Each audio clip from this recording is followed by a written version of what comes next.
Right. Hello, everybody, and welcome again to yet another number. We were quite surprised. Sarah and I were just discussing this. This is number 11 of the INCONs. They are becoming more and more popular. We're getting more and more people getting involved in them, more and more people getting involved in the chat rooms and everything else as well. And the numbers of people that are watching it when I download it subsequently onto my YouTube channel is proving extraordinarily popular. So everybody really thanks and get involved, and let your friends know about this as well, because this is really trying to push the edges of understanding of extraordinary human experiences. Now, today is a particularly fascinating one for me, because around about, it must have been 15 or 16 years ago, I was speaking at, or I attended a scientific and medical network meeting in Rawtenstall in Lancashire. And the reason I was attending this was because somebody who has become a really good friend of mine, and it would be great to get her on the show in the future, a lady called Evelyn Elassa Vallerano, was speaking at a scientific and medical network meeting group for the north of England. Now, Evelyn is a fascinating lady. It's through Evelyn I came across the lucid light device. It was Evelyn that introduced me to Dr. Procol and Dr. Winkler. And of course, from there on, we know this is where Sarah and I met when we did the event at Drakelow Tunnels 2 years ago. So there's an awful lot of links here. Now, when I went to this this meeting and this talk, there was a very, very elegantly dressed gentleman in there. And I thought, wow, this guy's quite an interesting guy, I thought. And we got chatting, and it was a guy called Will Murtha. And Bill lives down in Dorset, in Devon, near Exeter, or near Dawlish, or did. And we got chatting, and as you do, you think, oh, well, I've got chatting to somebody, but it's not going to end up with anything other than being friends from a distance. But Bill and I really clicked. And we have stayed friends now for many, many years. And indeed, I did a talk in Totnes for the Scientific and Medical Network group in Totnes in Devon a few years ago, which was really wonderful. And I met some fascinating people there. But the reason why I want Bill on the show is that I would say, of all the experiences I have described in my books, and of all the experiences I've discussed with and interviewed people, Bill's is literally the most extraordinary. And I mean extraordinary in so many levels. It makes the most amazing story from the incident right from the start. And I'm only giving you a few clues here, because Bill will explain in greater detail. But what happened to him still blows my mind. And what particularly blows my mind is not just what happened to him, but the evidence that Will's experiences give directly for my own cheating the ferryman hypothesis. I know people argue and say, well, what proof do you have for cheating the ferryman? And I say, I have the proof of the science in terms of the implications of the science and how I can pull that together, but also the proof from people's experiences themselves. Bill's experience, 2 or 3 threads that I discuss in my books, he experienced directly. In many ways, he's similar here to our good friend Myron Dial, who was on this show recently. But what I'd like to do initially now is for Bill to just explain a little bit about his background and himself, and then we'll get into the real nitty-gritty of what happened that extraordinary day. I think it was in 1999. So without further ado, Will, welcome to INCON. Thank you, guys. Thank you, Anthony. Long-term friend. We've known each other for a long time. And thank you for Sarah as well for inviting me. I'm really pleased to be here, guys. Wonderful, wonderful. Now, can you tell us a little bit about your background before that day? Was it in March of 1999 it happened? I was trying to remember in my own mind, trying to recollect. April. That was close. So I'll give you a quick background. We had a very, very poor background, But like a lot of families, that gives you the sort of get up and go to really go out and live your life. And I've got 2 brothers, and they're the same. We had nothing when we were younger. A father who had a bit too much of a problem with drink. We grew up in sort of bailiffs would come round and empty our house. It was a really unusual background, not phenomenally different to a lot of people that would have had hardship in sort of 60s and 70s. But I did really well. I started at Ford's at 16, and gradually started to very quickly understand that if you work hard and apply yourself and put yourself out there, you can do well. And I gradually got into a sales job in the building industry, and then gradually over a number of years worked my way up into what was at the stage of 1999. I was working for a big corporate company, and I was a regional director.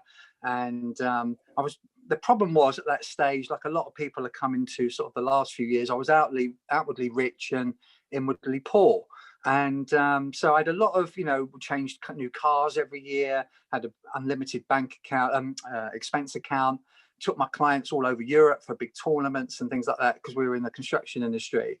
But there was something gnawing away at me, like you do. You just realize that you're on the wrong path. And although we wanted for nothing and we had great £10,000 holidays, there was something gnawing inside of me that was really starting to just show up in different ways. I had a bit of a drug problem, I had a bit of a drink problem, all those things, those distractions that you do to switch off your inner conscience, your intuition, your heart, which is telling you that you're on the wrong path. And of course, what you do, you buy more stuff, you drink more, you do more drugs, and all trying to snuff out this sort of niggling voice that's trying to tell you to wake up, you're going off track.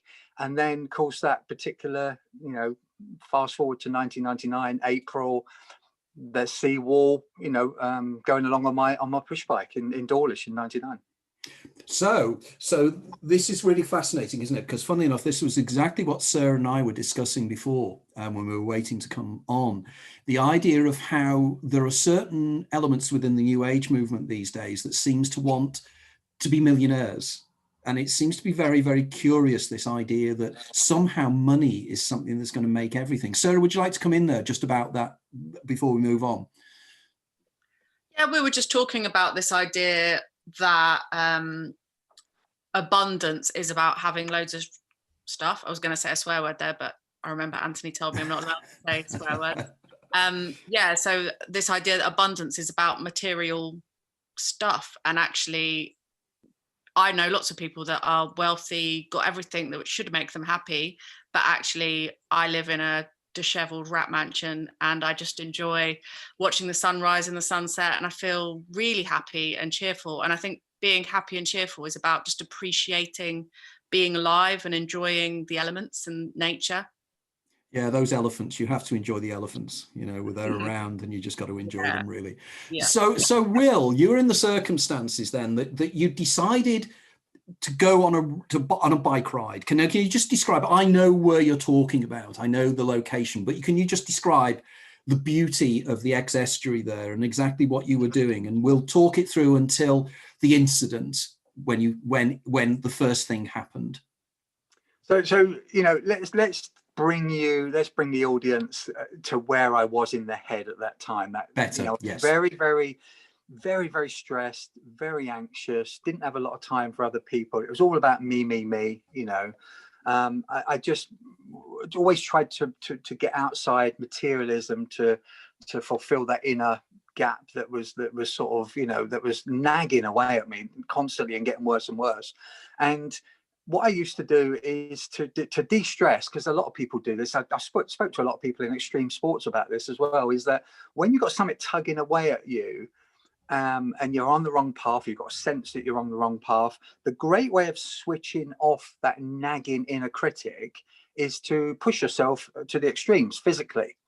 And so when you speak to a lot of people that got very stressed lives, the way they do it, they go and run a marathon, or they go out on a bike, or they go to the gym for 2 hours and push weight. Well, we can't at the moment because the gyms are shut, but they would push their body to such an extreme that the physical pain overtakes the psychological, spiritual and emotional pain.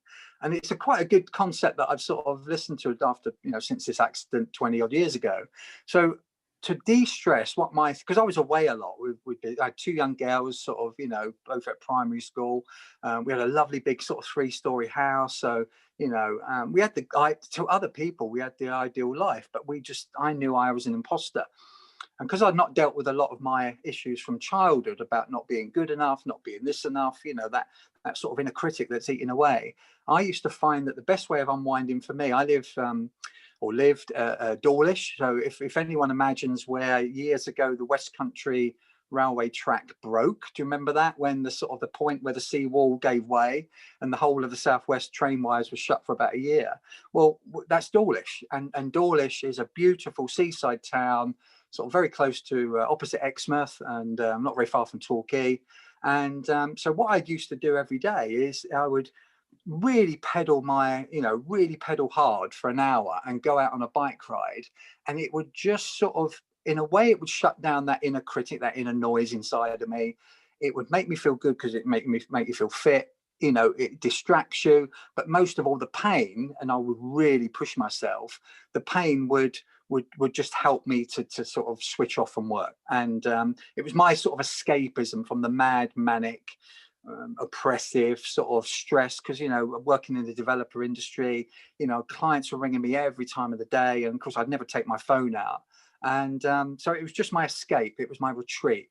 And on this one particular night, and the funny thing is, and I've talked to you about this before, Anthony, two things really strange happened that day just before this. And one was that I was listening to a radio show on Radio 4, and it was literally talking about a guy that was going through what I was going through, that time of emptiness and feeling that there's something missing in my life and no meaning and purpose, and I wasn't really adhering to my passions, my childhood passions of writing and all the other good stuff.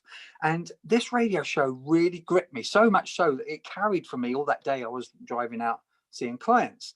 That was the first thing. And the second thing, and this is what's bizarre, when I left my home and shut the door and got my bike ready to start my journey for an hour or so along the sea wall in Dawlish, I had this really funny sense to look back at the door, look back at my family, and almost had this weird, I can't even articulate it today, but there was that sense of something was telling me, like you watch these films sometimes, guys, and the wind's changed and some there's an energy shift.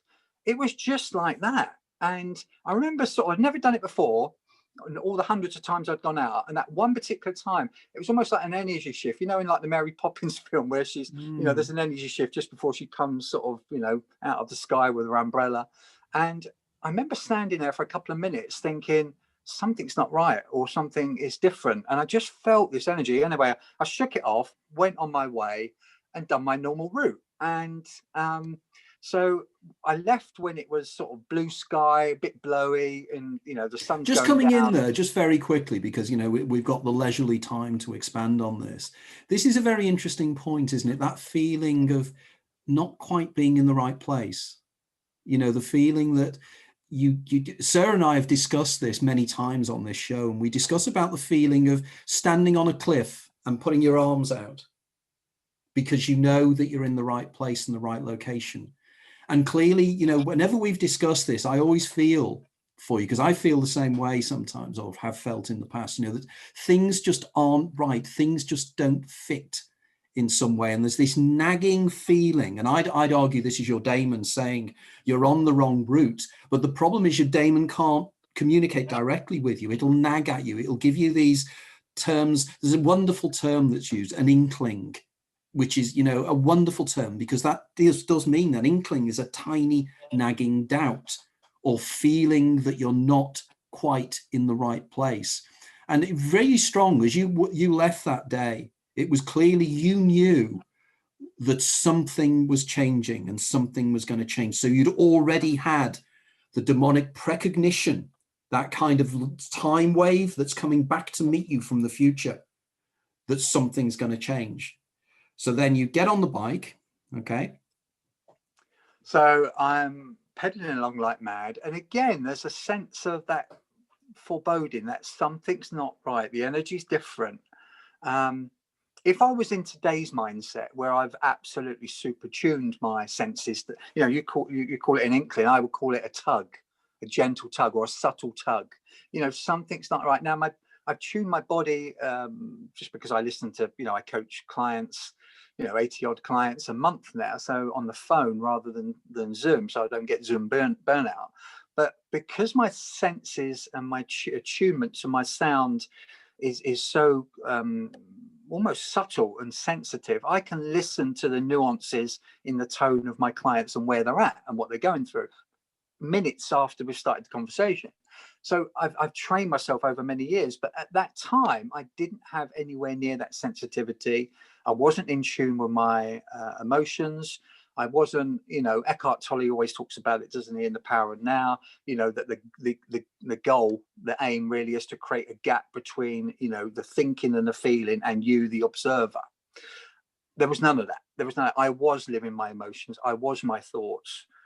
I didn't have a spiritual bone in my body at the time.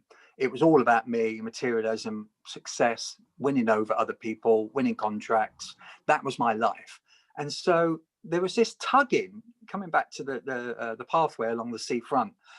Now, that for anyone that's been along this journey, it's the most fantastic, beautiful, as you know, Anthony. It's just stunning. The railway line runs parallel next to the ocean, and it is stunning. So, you know, between Teignmouth and Dawlish, and then going the other way towards Dawlish Warren, which then goes to Exeter, the railway literally hugs the coastal line. And, you know, the railway line slants and you sort of, you know, you almost feel like you're in the sea sometimes. So I'm going along this pathway, which is about a metre and a half wide, and there's no wall. So it's a sheer drop, sort of 20 feet. And as I'm going along, pedaling like mad, again, very, very quickly, the weather is changing. Now, it was going to be a full moon that night, and the mood was suddenly the sea was really kicking up, and again this atmosphere was sort of building very quickly, and I was starting to feel a bit mixture of uneasy, apprehensive. Something was changing, something was happening. I was looking for something, I didn't know what it was, and then literally out of nowhere, this 10-15 foot wave came crashing up from below, over the railway line, or next to the railway line, and absolutely took me off my bike and hit me. There was a sort of a 3-foot wall gap between the pathway and the railway line, and the wave sort of slammed me into this sort of solid wall. And I just remember just sort of being dazed for a second and almost laughing to myself that I was absolutely drenched. And then literally within seconds, I'm on sort of one knee, and then literally within seconds, the second wave comes over and it hits the back of the wall and almost scoops me and the bike up. And before I realize it, and I can't do it, I'm sort of clawing at the ground. And before I know it, I'm tumbling back, almost like in slow motion, towards the water below, 20 feet drop. And I know there's rocks because I've gone along this pathway many, many times. And there's that split second, you know, time starts to slow down, but there's that split second where I'm thinking, I'm going to hit the rock, I'm going to crash my head against the rock, and that's it, that's good night. And so I'm sort of frantically trying to get some sort of coordinates as I'm spinning through the air. I can see the bike sort of on the edge there somewhere. Anyway, we crash into the water. It's freezing cold. It's April. And I just remember the first instinctual thing, which was I came straight back up. And the first thing I did was like punch the air. I was so elated that I'd missed the rocks and I was in the freezing cold water. And that elation lasted for about 5 seconds, because it very quickly, within, you know, seconds, the next big wave came in, slapped me right on the back of the head and sort of knocked me against the wall. So you imagine you've got this 20 foot now in the shade, because the sun was going down. You've got a 20 foot high algae covered wall, so you can't even climb out, of old limestone rock, you know, to climb up to the wall. And the waves every sort of 5 seconds are bashing me up against the wall. And it was one of those moments where you think, well, I better start getting my thoughts together quickly, because I mean, even within a minute or two, the cold is starting to really get into you. You know, it's freezing cold. You know, we often know now about these great whiff hom type sort of things where we jump in cold water. Well, that's great because you're prepared for it. I wasn't prepared for this. And so very, very quickly, I'm starting to look around and sort of gain my senses and think. And I looked out and I could see about 50 meters out that there was no waves. And I thought, well, if I can absolutely get out to a point where the waves aren't so bad, I've got some chance. So anyway, a few more minutes pass, the waves are bashing me up against the wall, and I sort of kicked off the wall and luckily I was a sort of semi-professional footballer at the time, so I was very fit 3 times a week. You know, there's no way I would have survived it, because even treading water in freezing cold water, if you're semi-fit, you know, you're really going to struggle. So I sort of And this is the first weird thing that happened to me, because I had a fleece on at the time, and I went to take the fleece off because I thought, right, before I swim out, I'm going to take the fleece off.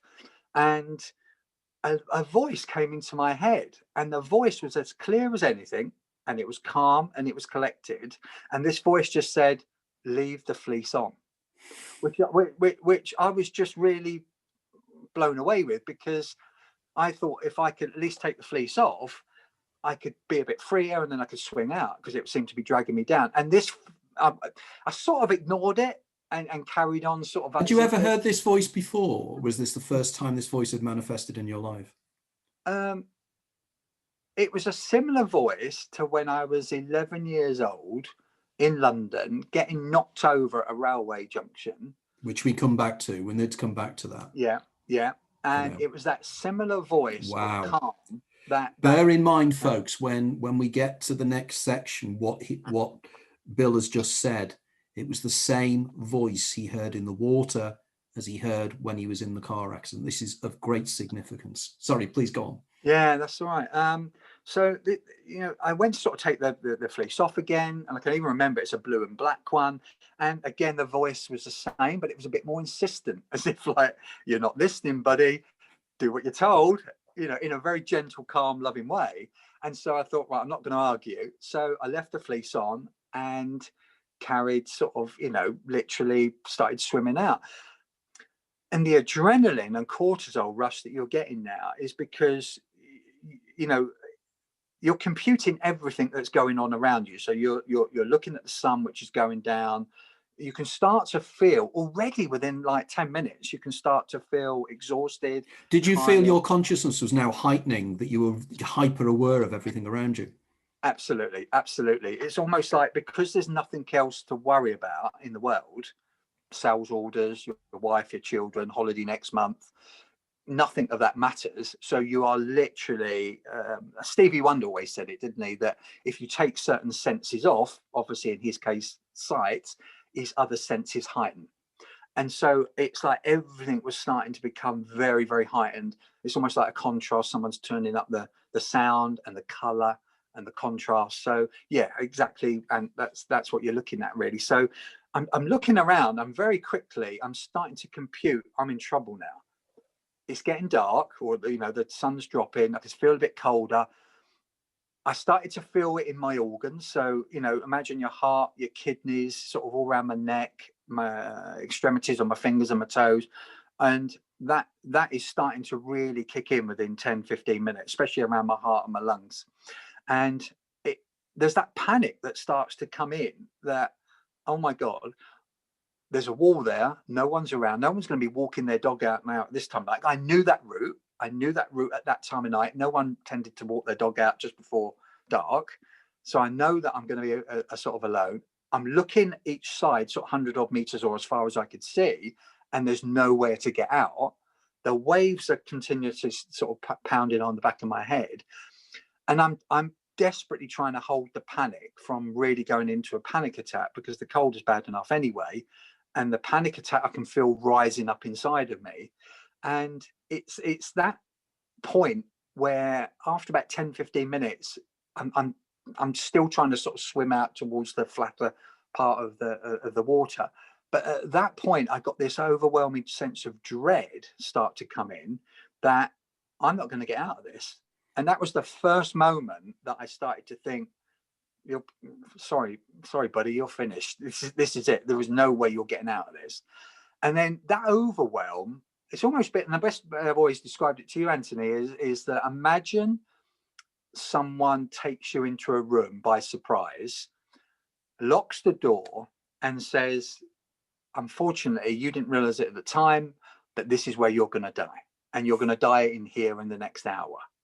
That's how it felt, the oppressive feeling of, oh, I've just entered my last chapter and there's no way out of this. So that anxiety is rising. Because this is a fascinating thing, isn't it?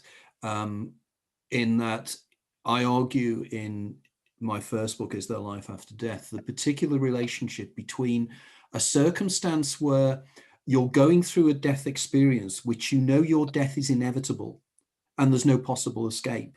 And I've always argued that that kind of, a guy called Ernst Haim did a whole series of interviews with people who'd survived falling off mountains. He was an alpine climber. And again, the same kind of thing. It's as if you know you're going to die. There's no escape. And you've got to come to terms with it in some way. It's as if you become prepared, not prepared, because you can never do that, but something else takes over then, doesn't it? Because you know, I mean, every time you tell this story, I just think, my God, what would I do in those circumstances? The things that must go through your mind must be incredible. So please go on. So you've got this facing death. I mean, because we've never got to that phase. And, you know, we've faced a lot of challenges in our life, and we hope that we're all going to die in our sleep or painlessly, you know, in not very much pain. But when you're faced it, and it's almost like you're in this room and you pretty much know you're going to die, there's this overwhelming sense that is completely taking you over about all the stupid things you've done in your life. So what is going through my mind at the time is, this is it. We always wonder how we're going to die, don't we? I know there's a realization. I'm not happy about it. Then you start all the guilt and shame. There's like a wave, a tsunami of guilt and shame that starts coming over you. All the things I should have done. I should have been a better father rather than being away from business all the time. I should have been a better husband rather than expecting my ex-wife to bring the children up. I should have been a better friend. I should have been better to society and not just been all about me. So there's this amazing reckoning almost that is starting to come over you about all the silly things that you've done. And, you know, I was only sort of 33, 34 years old at the time. You know, there's this sense that I've got unfinished business. That sort of, we're always promising ourselves, I'm going to start living once I get stable in financially, or I'm going to, you know, start living next year or the year after. And I literally knew I'd run out of road. And there's that feeling of, oh no, you know, and at the same time, you're trying to balance all these conceptions in your mind. Your body is starting to say to you, don't forget us, we're starting to shut down now. Because by now, sort of, you know, I mean, forget time. I'm giving you constructs of time as if like I know what I'm talking about now, but it's only guesstimates really, because at the time, it's almost like time stops. There is no time anymore. It's almost like Eckhart always talks about, doesn't he? If you get into that traumatic state, time stops, and it's just every moment, second by second by second, because that's all that matters to you. So my mind is being crushed with all these what ifs, all this, you know, you should have lived this, you should have been a better person, you should have been given to service of others, and all the things that I promised myself. Then there's all the unrelinquished, all the potential that you know you're going to die with. And Wayne Dyer always talked about it, didn't he? Don't die with the music still in you. There was that pervading voice, that pervading feeling that I was going to die with loads of music inside of me. And all this horror. That's a wonderful way of putting it. That is such a beautiful description, to not die while you still have music that needs to be played. That is that is stunning. Yeah. So all of these thoughts are starting to come in, and it's almost like you are having 3 or 4 different polarizing emotions. So you've got this weird sort of sense of everything's going to be all right, as a distant hum in the you know, way off there, that you're going to be okay, which you don't really believe. And I'm not even listening to that. You've got this other foreboding, you know, this is going to be really painful. My nemesis was always drowning, ever since a kid, which has been really bizarre. And which again is interesting, isn't it? The idea that you subliminally knew this was going to happen. You subliminally knew this was going to be the big event of your life, and you would something inside you knew about it. Yeah.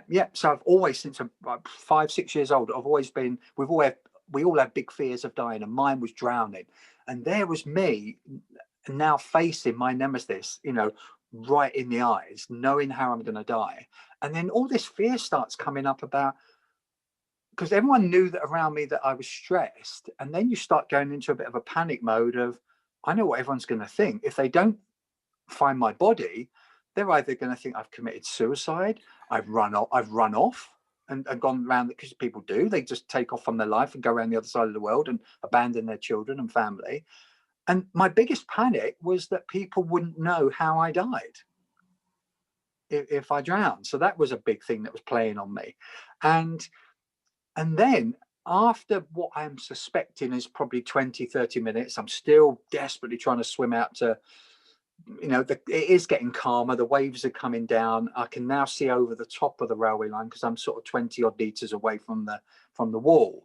So I'm able to start focusing more on my mind rather than my body, because by then it was starting to get exhausted.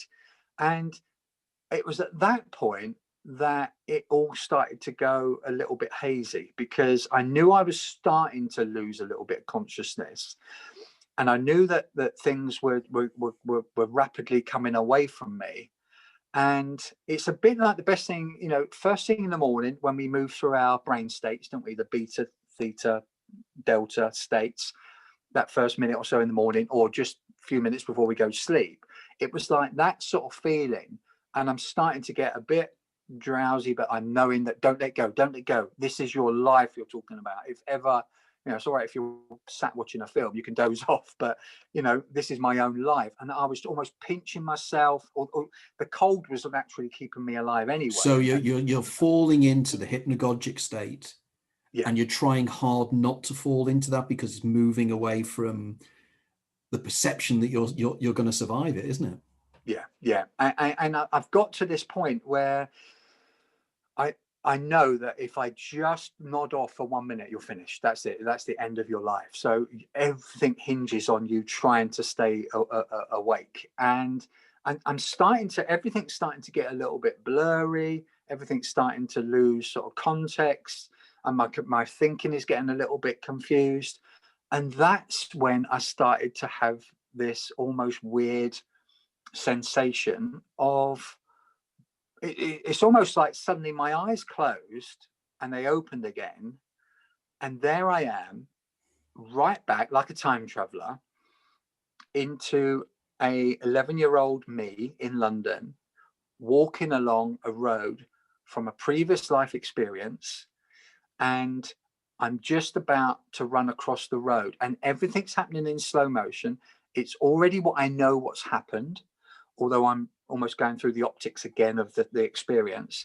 And I can almost like it's almost like there's two levels of consciousness going on. So I'm losing consciousness in the water and everything that's around me, but at the same time I'm hyper alert of almost this dream state of going back to a previous experience as an 11-year-old.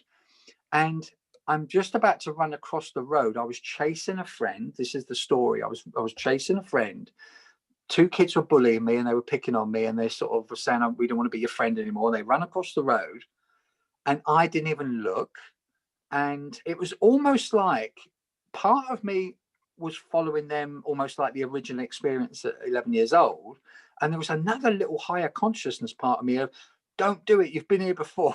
You're going to get knocked down. And so you're caught in this too. And it's almost like your body is falling into the experience, although there's a higher level saying, don't do it again. And again, just coming in here, just to say here, those who know my books know this is exactly what I say. You live your life again, and this time there is something of you that knows that you've lived this life before. And here you are in this bicameralism of consciousness, re-experiencing something. I presume you were literally reliving it in a kind of almost slow motion type scenario. This is more than memories, isn't it? This is not a memory. This is not you thinking back to your childhood. This is a spontaneous, what Esther Salomon called a spontaneous memory, a charged memory that is just coming up from somewhere, 0 point field, wherever we want to call it. But this is more than just memories, isn't it? If a memory gives you probably 30, 40, 50% of the original experience, depending on how you embed it, Joe Dispenza always says it brilliantly, doesn't he? To the degree of the trauma at the time is the degree of imprint that you put down as a memory emotionally. And if it is deeply traumatic or deeply joyful at the other end, so both ends of the spectrum, it will imprint it prints a strong memory, force, energy. And it wasn't a memory. I know it wasn't a memory because this was slower. I was more alert of almost like alert of everything that's going on around me as an 11-year-old. I didn't have that sort of alertness as a memory at the time of living it. And so I'm going across the road. It's almost like one of these sort of, you know, like the Matrix, you know, it's one of those slow-mo sort of things going on. I can see the, of all the cars to get knocked over by, I got knocked over by Rolls Royce. I mean, which is quite bizarre. Even at a young age, you were impressed by the bling. So I'm aware that coming towards my left is a Rolls Royce. I can see, and it's almost like I've got 4 or 5 different conscious cameras on. So I've got one conscious camera, there's a railway bridge there. I've got one of me just leaving the pathway. I've got one of the 2 faces of my friends looking in horror. I've got another eye on the, so somehow my consciousness is able to be in several different places of awareness at that event. And I can see the Rolls Royce coming towards me. And anyway, it clips me. And luckily, a nanosecond earlier, and I would have been toast because I would have caught the front of the car and took the full impact. But I somehow caught the wing of the car and flipped and spun around up into the air. And I remember sort of the slow-mo, almost like a sort of, you know, in the Matrix, you know, we had that slow sort of, it took me forever to hit the ground. And then it all goes quiet. And the funny thing between the actual experience I remember at 11, where I was out cold, and the experience of reliving it again for the second time, is that I'm super conscious of everything going on, even when I was in the blacked out stage on the floor. So I've got a sense where everything is. I've almost got this feeling that I can hear the screams. I can hear the scream of the woman getting out the car. It's almost like I didn't need to open my eyes. I knew exactly what, on some level of high consciousness. Bearing in mind, I'm still in the water, by the way. Let's just get that back to without even talking again. about that. Now we're back in this scene, but we forget right. You're actually dying in the water while this is happening. Yeah, right. So it's good to sort of bring that back. But so then I suddenly open my eyes, and it's like pandemonium. You know, everything's going off. People are rushing to me. The woman is hysterically crying, almost like, and I know my senses are tuned up, because even a shriek, crying is almost too much. My body almost shakes with the noise. And I look at these 2 friends that are like looking at it in horror, and I'm sort of just open my eyes. I couldn't move my body at all because I didn't know if anything had broken or anything. And then I see this sort of, I look up and there's this circle of faces, obviously in horror, looking at me, you know, thinking, you know, how is he? What state is he in? And that whole experience was heightened by 5,000%. You know, I was conscious of everything, every pain, every voice. I could even think, and this is the bizarre thing, I could even hear the thoughts of what people that were crowded around looking at me on the floor. I could even read the thoughts of the people in what they were thinking. And the woman was hysterical. She thought she'd killed me. She's like on her knees and she's sort of just crying, and her makeup almost like a clown. It's running everywhere. And it's like, and then very, very quickly, like whoosh, I'm off to another experience. And I'm not going to go through too many of these, but what seems to have happened, I'm still in the water in one level of consciousness, but as opposed to living a life review, which is what I always, because my father was always into near-death experiences, funny enough, and he brought, what was the book that Kenneth Ring wrote in the mid-70s? Was it Life After Life? Life After Life? Life After Life. I remember my father bringing a book home when I was about 11 years old and picking it up and just being amazed. I mean, I'd never read a book up till then, at 11 years old, only just what had come out of school. We weren't a really, you know, a reading family, and, you know, typical East London. And I can just remember my father bringing home from work from a friend one day, this book, and he'd left it on the side, and I picked it up. As an 11-year-old, I remember being absolutely astounded by this book. So, you know, there was a little memory similar to the experience of being knocked down by the car. There was another little memory there of me reading the book again. Then there was a memory, bush, we're back to 1989, when I got married to my first wife, and I'm reliving that experience again. Then there's another experience and another experience. So I wasn't so much living what I thought would happens at the end of your life, which is a life review, start to finish, you know, chronological order. What I seem to be going back to, which I know I've explained this to you many times before, is if you take the most poignant moments in your life, stories, chapters, call them whatever, the most important moments, good and bad, traumatic and joyous, I seem to be going through from one to another, one after another. So it was almost like a time travel. We all watched the program in the late 70s, early 80s, didn't we? The Time Travelers, you know, the two American guys who went into the tunnel. It was like that, where you just kept hyper jumping from one event to another. There was no order. It could go back to, you know, 30 years old, then it was sort of 11 again, then it was 6, and, you know, all these different experiences that are coming up. Anyway, at the end of these, as if that's not enough, I suddenly click, and the next scene I jump to, I'm back in the water. And as opposed to when I'd say entered this sort of review time of all these different experiences, suddenly something had shifted.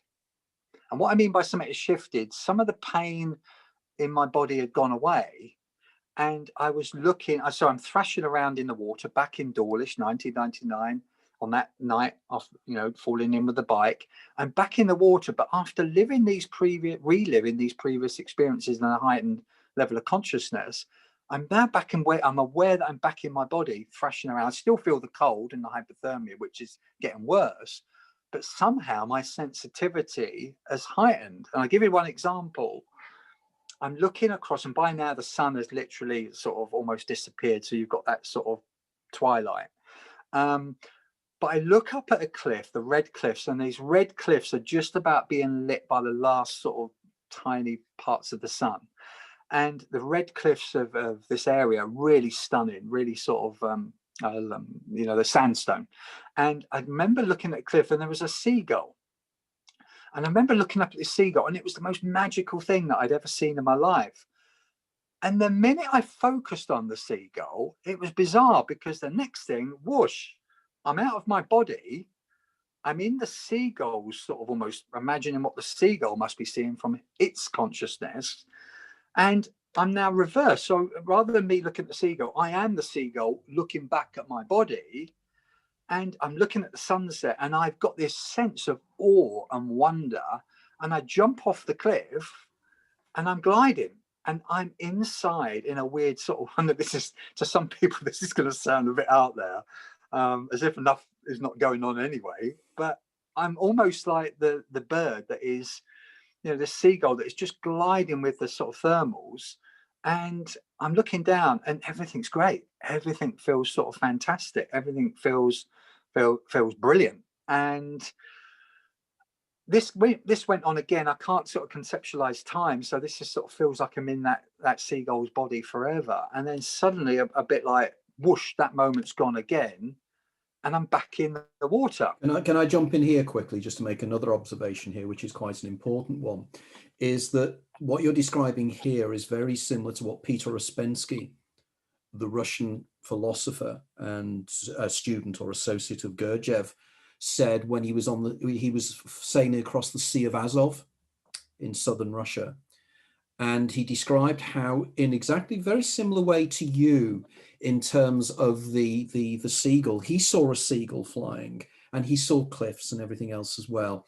And he had this incredible sensation of literally at one moment with everything, that he was those cliffs, he was the sea, he was the seagull, that everything is a singularity, that consciousness is a singularity. And when we get in these altered states of consciousness, the doors of perception are opened, and suddenly, as William Blake said, we see the world as it really is, infinite. So your experience there is wonderfully evocative, but also, well, it's uncommon, but nevertheless, it's something that clearly we all have the ability to experience under times of great stress. So please, Bill, go on. I'll just pop in occasionally and make observations welcome, like that. because it's great it's great to give it context, isn't it? Because at the time you're living it, you think you're a mad person that's going through this, and even after the accident. So yeah, I've left this sort of feeling of awe and wonderment that is in the body of the seagull, and I'm back in the water. And the funny thing is, every time I keep returning to my body, so this is the second time now of returning back to my body, there's a deeper sense of acceptance, almost like that aha, you know, that meditation moment, that everything's going to be all right. And I started to actually, at that first, whatever consciousness I had left in me, I knew my organs were shutting down because they were really painful, but it's almost like I'd gone above the pain in a weird way. And I was starting to come to this sort of acceptance, this, well, you've had a good life, 33 odd years. You've been a good person some of the time, not as nice as you would have liked to have been. There was a sense of sorrow, a deep, deep sorrow that I was going to be leaving my children behind. And that I remember the last little angry bit, which was just the bit that was hanging on at the very end of this peaceful sort of segment now, was I just remember thinking, because I had a lot of insurance, so the house would be paid for. I had about £1 million worth of insurance because obviously the business, and I was a director and everything. So I had a lot of insurance, and I got really bitter and angry for this nanosecond, thinking, I know what's going to happen. My wife and my children never got to see the real me because I was working ridiculous hours. Someone is going to come in, marry my ex-wife now, but going to marry my wife, be a great father to my children, walk them up the aisle, hopefully, and have a great life, not have to worry about money, all at my benefit. I got really angry that someone else is going to get the spoils of all this stuff, all this pain. And then that was the last piece of anger. And I remember that going away and washing away, almost like getting your hand and wiping it out the screen. And then I started to get this most incredible feeling of connectedness and oneness and beauty of life and the wonderment. Almost like when, sometimes you will be driving up a mountain across the moors or by the sea, and the landscape grabs you so much that it almost like takes your breath away. And it was like a continuous running moment of that. It's Wordsworth, isn't it, in a few lines written above Tinton Abbey, where he said, sometimes I have seen something in the light of setting suns. There's this kind of moment that you touch the numinous. You realize that there's something behind this, and there's that shiver that goes up your spine, and you feel attuned in some way to something greater. Yeah, I call it poetic majesty. And it's that poetic sort of that's a great understanding. Tintin's great. That it encapsulates it brilliantly, I think, because there's a sense of awe. It's an awe that you've never felt before, a connectedness to life. And I remember laying back, because by now I'm sort of, the sea where I was as calm. I'm looking up towards the town. I had a deep sense of sorrow holding emotion in this corner, but in the other corner of the ring, I'm feeling this immense amount of connectedness that I am all of life. And it's a weird thing to hold two different polarizing emotions in the same place. So I've got sorrow about what I'm leaving behind, my children, my wife, my life, unfulfilled potential, untapped, music that's still in me. That was really just niggling. But overplaying it and swamping it was this feeling of connectedness to the beauty of the poetic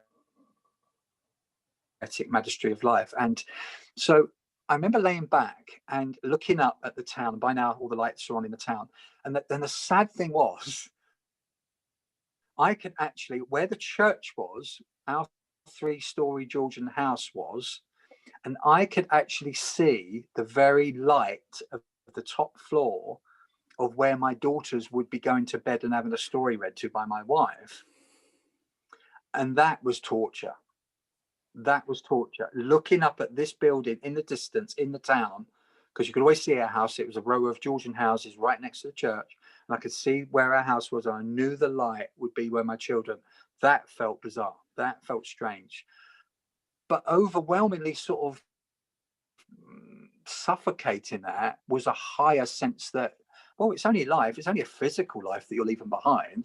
You know, if you think that that's just the shell, you know, what you're going to is so much bigger and brighter. And that started to sort of become the overwhelming emotion. And I remember laying back and thinking, I've done really good, I'm not too bad. And that's when this voice, you know, this is where the most incredible part of the story comes in, you know, because I start to get this soft voice that was with me, you know, trying to tell me not to take the fleece off. This sweet, beautiful, loving voice came in, because I remember that one of the last statements I thought in my mind was that my life has been a waste, that my whole life has been a waste, and not very genuine and authentic to what the promise was, and I hadn't fulfilled my potential. And it was a mixture of sort of apathy and sort of sadness and regrets all mixed into one. And I remember feeling that I'd not done enough in my life and that my life had been useless. And suddenly, at that very point that I'm sort of in and out of consciousness, almost starting to accept and allow that I'm just going to drift off and that'll be the end of my life, this beautiful voice come in. And the voice started along the lines of, you know, do you really think that your life has been wasted?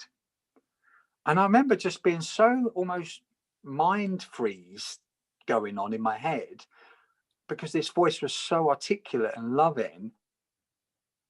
And I remember just ignoring it, thinking, press the mind at its very end of its life, just spilling out the last sort of bits of sparks of energy. And so I asked it stated the same statement again. I feel my life has been wasted. And this voice just come back.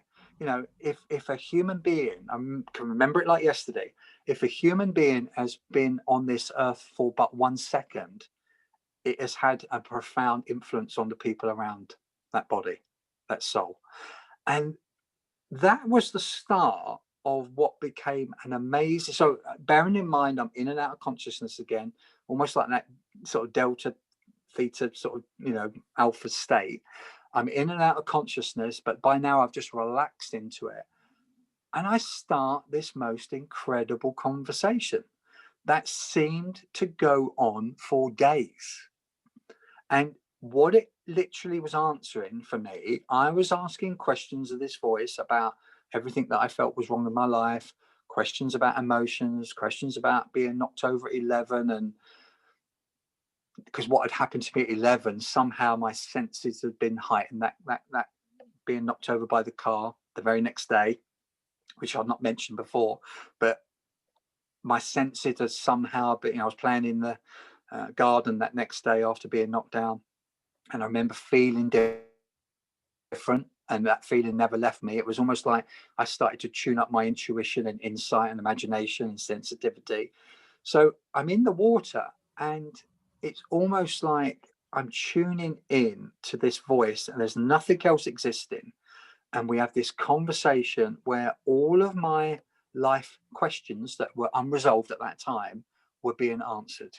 And a lot of it was around empathy, emotions, the future of the world, and all the rest of it. And I was really keen to just relax. To me, I imagined in the distant drum of a little bit of consciousness that was still the old me, the old identity. I'm thinking that I'm already passing through whatever stage to death. So I'm already accepting that I'm somehow moving across. And I got this image, sort of, I'm going through a conversation and for what is going on for days. And then there was an image right at the very end of this conversation. And I'm in my Georgian house, which had a long, big hallway. Imagine an old sort of, 200-year-old house, long hallway. And I'm a presence in this hallway. And there's a knock on the door. And I suddenly feel brushed past my shoulder, because I'm looking to see if I can see my hands, and I can't. I'm just an energy ball. So I feel a presence go past my shoulder, and it's my wife and children. I'm walking in in the hallway towards the front door, and they open the front door, and there's a policewoman and a policeman, and they're there, and they've got the helmets in their hand, and I can feel, I can't see because I'm only seeing the back of their heads. I can sense that my wife and my two children, are one each side, are crying and they're shaking. And basically my wife says to the police, well, is it about Bill? And they said, yeah, we're sorry to inform you, we've found his body, it's been washed up on Teignmouth Beach. And at that one moment, somehow in this weird level of consciousness in the hallway, it suddenly dawned on me, light bulb, oh my God, I've died. And now I'm seeing a future event that is playing out. And the feeling was horrible, because although there was a relaxing feeling of, okay, I've moved over to whatever is next, there was a feeling of, I don't want to die. I don't want to die. I had too much to give. I had too much to do, to be a different person and do lots of other things. And what was weird, I reached the T junction. There was me thinking this is a definite, and yet it was almost like a knowing, like we get a knowing that washes over us, and there was no doubt whatsoever. A knowing comes in and we just know it to be true in our heart. And there was a knowing that washed over me that basically said, this is not an option, just option one, that you've died. You have got an option now to go forward or go back. And I was starting to feel such a lovely sense of warmth and acceptance that, okay, I've died, and this is a lovely feeling. Wherever I'm going next, I'm feeling really good about myself. But there was another little thing tugging away at my consciousness saying, no, you've got to come back. You've got to come back. And the nanosecond that I made a decision that I've got to go back into the water and I've got unfinished business, it was like whoosh, everything disappeared. The police, my wife, the children, the hallway just went whoosh, and I'm back in the water again.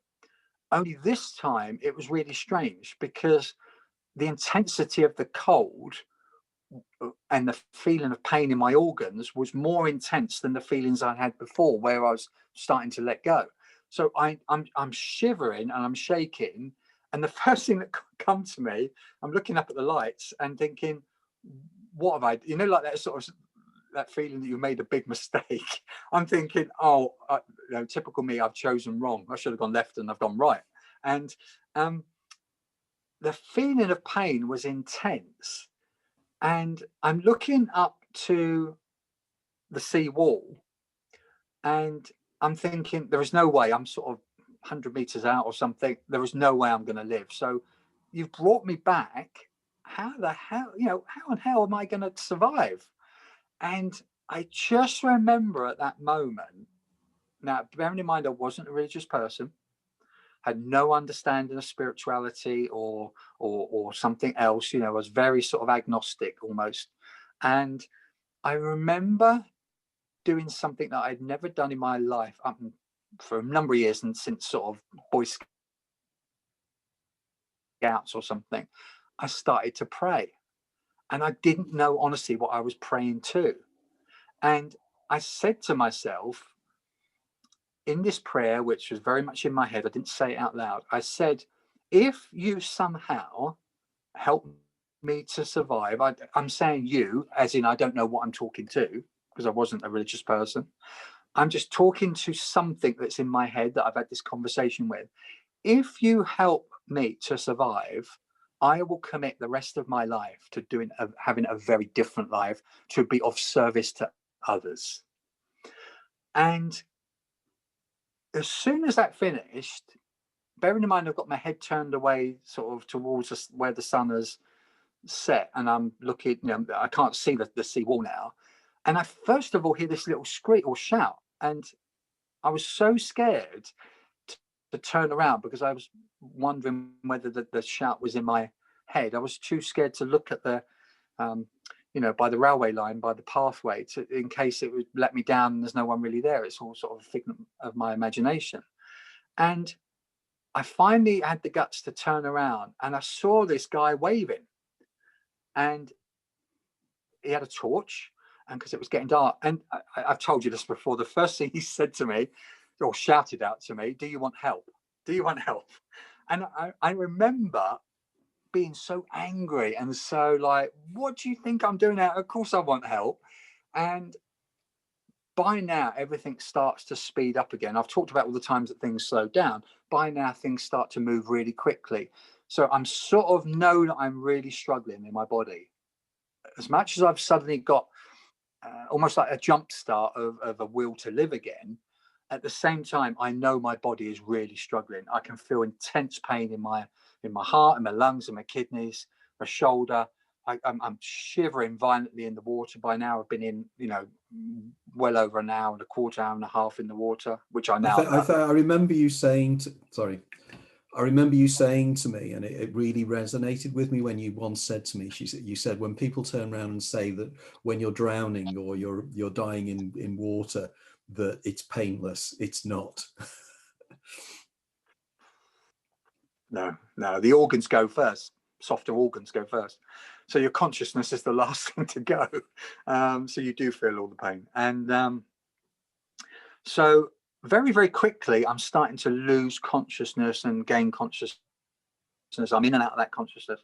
But it's almost like there's like you miss certain frames. So like I've got frame 1, I've got frame 8, I've got frame 15, but I'm losing all the frames in between. So I'm looking over and suddenly this guy that was on his own, he's got like a load of waving torches with him. And then I look away and then I look back again and there's a bit more of a crowd built up again. So somehow I'm losing time and sort of going in and out of consciousness. And anyway, I'm still at this stage thinking there's no way they're going to survive. I'm going to survive this. And somehow they managed to fire a buoy. They had one of these orange buoys and they managed to, from the shore with a rope, and they managed to fire a buoy out to me. And it was well short. It was like 10 meters short. And I just remember thinking, I have got no energy. I'm spent. I've got no energy to swim to that now. I'm literally just struggling to pedal water and stay here. And somehow within 10 minutes, I don't know. Somehow over a period of time, the buoy started to float towards me. And I just remember this elation of this sort of orange buoy. I mean, it's only like this big. It's only 1.5 foot long, like a tube, and with a rope on. And I went to grab it, and someone obviously on shore had gone to pull, but I couldn't have any grip. My hands were so frozen with hypothermia, I couldn't hold on to the buoy. And this is where another strange thing happens, as if enough strange things haven't happened already. A little voice came in again, and it said, "Look for the noose." And at the end of the buoy, which you couldn't see because it was dribbling down into the water, I pulled the buoy towards me and just sort of hugged it and pulled it up because I couldn't use my hands and my fingers. And I pulled this buoy up and there was a tag of a noose. So what I did, I managed to put one of my arms around into the noose and literally body hugged myself, and they started to pull me in. And because this now is very important, isn't it? You'd never seen one of those buoys before. No. So it is not as if the look for the noose came from your subconscious. It was clearly something that had information that you, the everyday Bill, your Eidolon, did not have. And I suspect that probably last time you lived this life, you didn't look for the noose and something terrible happened. But this time round, your Daemon was determined and remembered. It's almost like you're living a third-person computer game, where you've got to this point in the computer game and you drown. And this time round, there's part of you saying, no, your game player is going, no, look for the noose. It's part of the thing you're supposed to discover. If you find the noose, you're going to be able to survive. I just thought I'd jump in there again because that, I think, is a classic. I really remember that. And by the way, I'm so delighted you mentioned the story of seeing your wife and daughters in the hallway, because I was so hoping you weren't going to forget that bit, because that to me it's heartrending. It's almost like seeing a section from you know, the old 1950s film, you know, sort of in, you know, where the guy goes back and he sees the world as it would have been had he not lived, you know. Yeah, Wonderful Life type. Wonderful sort of, Life, yeah, it was just like that, wasn't it? Yeah, it's beautiful. And so what I managed to do, I literally, with all the strength I had left, sort of bear hugged myself so that I could create a pressure to hold on to the boy, and with my arm through the noose. And literally for the next 5 or 10 minutes, I was hauled in like a fish. So I'm very aware that something is going around and on, you know, by the shoreline. And they're literally pulling me in, and that's where I broke all my ribs, because they're pulling me, you know, in. And so they gradually, and by the time I'm getting closer and closer, I'm sort of looking out the side of my eye line. I can see loads of waving torches, load of noise, because you obviously people are screaming, encouragement, and the rest of it. It's all a bit of a daze. And then again, it's a bit like this, losing the frame. So 1 minute I'm being hauled up the wall, and it was only a small wall, because what they'd done is actually pulled me to quite a distance along, where there was a boat inlet, you know, path, jetty way that was easier to get me out. And then I lose the next. I'll give an example. You know, it's like click, I'm being hauled out. Click, next minute I'm on a bed, you know, on wheels, all torches waving around me. Then bush, you know, another click, I'm being led up the zigzag path to the roadway. Ding, another point, I'm looking at the flashing lights of an ambulance. Ding, you know, next thing I'm in the ambulance and I'm looking at the really bright white light in the ambulance. And so I'm losing sort of moments in between, but I know that I'm being rescued. And the next thing I remember, and this is sort of where I got really conscious for the first time in a while, is that obviously by now the ambulance had took off. Torquay Hospital is about half an hour away from Dawlish. I'm very aware that they're struggling. So I've got one medic next to me, tubes everywhere. I've got things going into my arm that I'm vaguely aware of, that something's being put into different parts of my arm and my bloodstream. They're obviously fighting to get my temperature up, because you go below the certain temperature, you're toast. And I remember looking up at the light, and one of the guys, I'm not sure if it was the medic with me or the medic that was driving, one of the guys said, "We better hurry up, you know, we haven't got long." And I just remember that being very conscious, almost like a fire lighting up inside of me, thinking, there is no way I'm going to die in an ambulance when I've just gone through all that. And the next thing, another click, sort of, I'm on because it's a very bendy sort of road from Teignmouth to Torquay. You know, it's literally like a chicane. And so next thing, the doors are being flung open. I'm aware that I'm going in the hospital. I've got this awareness again, loads of sort of medics and sort of doctors and nurses around me, you know, put me on the bed. Next thing, you know, everything's being calmed down a bit, and I'm waking up and I'm looking around, and there's a few nurses putting different tubes in me. I'm a bit dazed like a few hours later, because I had a close friend came in to see me, and also my wife came in, so I was aware of them and having a chat. And I remember having this violent sort of in one of my legs, so the leg that suffered the worst hypothermia was really bad. And I wasn't really having a proper conversation with them. I knew that I was there, and I was sort of laughing. They were laughing at certain aspects, just to, you know, it's one of these insane things, isn't it? That you use, especially Brits, we use comedy even in the most sort of traumatic of circumstances. And that's what was happening. And I was sort of in and out of sort of going to sleep. And I remember sleeping like a log that night.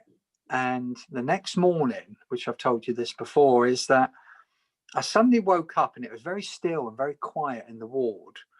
And I was grabbing my ribs, and they were really sort of tight. And I knew that something was wrong with them. And I had a little trolley and with a drip on. And I don't know why, I should have just stayed in bed, but I sort of grabbed some clothes to put on, and I walked over to the window. The sun was just coming up, And there was an older guy next to me, probably in his 80s. We never actually said anything to one another, but it was almost like, you know, when an expression, a stare can say 1,000 words. We looked at each other. He'd obviously gone through some sort of major surgery. He didn't know what I'd gone through. And we looked at each other, looking at the sun coming up sort of over the other side of Torbay. And there was this acceptance like, oh my, you know, isn't life beautiful? Isn't life precious? That feeling of awe and wonderment. So I went back to the bed. That morning they were sort of doing different tests and sort of wrapping my ribs up, and my wife came in again. Anyway, cut to a few hours later, and the matron, either it was a matron or the head of the department, she was getting very agitated, and she came over to talk to a few nurses, and they said, well, just all I heard is, well, just ask him, see if he wants to do it. So the matron or the nurse came over. I'm not sure exactly which one, I'm remembering it back, but it was someone in charge. And they said, we've got this journalist downstairs in one of the rooms. He wants to interview you. And I've told him that he's just, you know, he shouldn't be here. You know, you just survived a big event. You shouldn't be here. And I remember thinking, this is a bit strange, you know, why? And then straight away, I was playing for a football team at the time, and we were doing really well, and we were in the papers every week. So I'm thinking, oh, the journalist is here to say that, you know, you as a local footballer, you're well known. They want to know a bit about you, how much damage you know, you're going to miss the rest of the season, all that sort of thing. And so I didn't know, walking down, I said to the nurse, yeah, I'll see the guy. I mean, it's not going to do any harm. So I went down to this room, saw the journalist, and presumed that it was to do with football. He said, no, it's nothing to do with football. He said, there's a guy down Dawlish front at the moment. Right. Can I stop you there now? Because what I want to do is to come back to the final bit. Yeah. Because I think that would be really good to just hold on to that bit for now, because it is so incredible that I want to build up the anticipation for that. And I was just wondering if, Sarah, you'd like to come in, or is there any points or questions about this section or comments that people are making or are interested in getting involved in? Lots of people are really interested in it. And I find it totally fascinating. I've had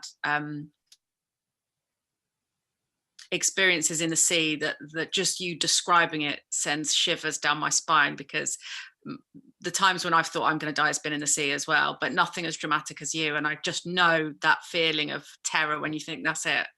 But yeah, carry on with your story. I'll ask my questions at the end. Oh, okay, fine. Because this really. Did you want to say anything? Yeah. I was just thinking that I noticed a lot of people in the chat room, some of them are saying, you know, they've had very similar experiences as well. So clearly this is resonating with an awful lot of people, which is extraordinary. And this is what I knew would happen here, that I think it's important. We can sometimes talk about theories and we can talk about ideas and everything else.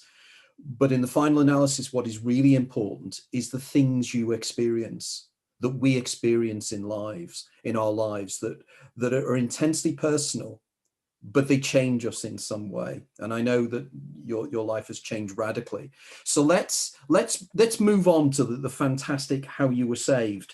By the way, it always intrigues me that this never featured. I know anybody out there is aware of this, or you've checked up on what happened to Bill, but it did feature in a TV program called 999 with James Burke. And earlier on, by the way, Bill, I was trying to find evidence of that anywhere, and I was really frustrated because I know it used to be on YouTube, but it's no longer there. Do you know if it is anywhere, that if anybody wanted to watch that? I'll try and I've got it on I've got it somewhere. I'll dig it out. Michael Burke, wasn't it? Michael Burke, yes. Sorry, yes. Yeah. And funny enough, the guy that came down to play me, because it was always reconstruction, wasn't it? Oh yes. And they filmed it in like June, July, lovely weather. And funny enough, the guy that played me from Bristol, I think he got hypothermia, and he was really? off, and he was off work for 3 months. And there was all of us saying, nonce. You want to try April? freezing cold. Yeah, absolutely. You couldn't script that one, could you? Just like you can't script this ending. So, Guy, get ready for this, because if you have socks on, they're going to be blown off. Okay, tell the story, Bill.